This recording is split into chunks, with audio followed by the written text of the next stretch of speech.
Businessman Wicknell Chivayo has responded to circulating screenshots of his alleged Instagram direct messages, dismissing them as malicious fabrications and fake news.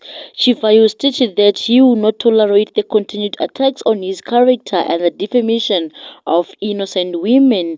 In a statement, Chivayo apologized to those affected by the leaked messages, including Dr. Ed Branson, his family, and the church. He expressed remorse for the anxiety and damage caused by the provocative and defamatory messages.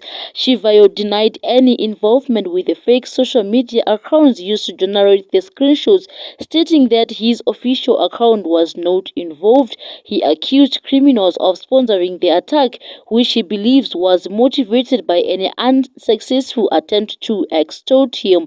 The businessman emphasized his respect for Dr. Ed Branson, a successful entrepreneur and man of growth, in a move seen as an attempt to salvage his reputation and mend ties with President Emmerson Mnangagwa.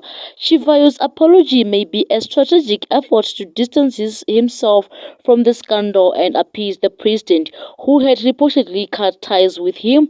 By denouncing the leaked messages and expressing remorse, Chivayo may be seeking to regain favor with Mnangagwa and restore their relationship.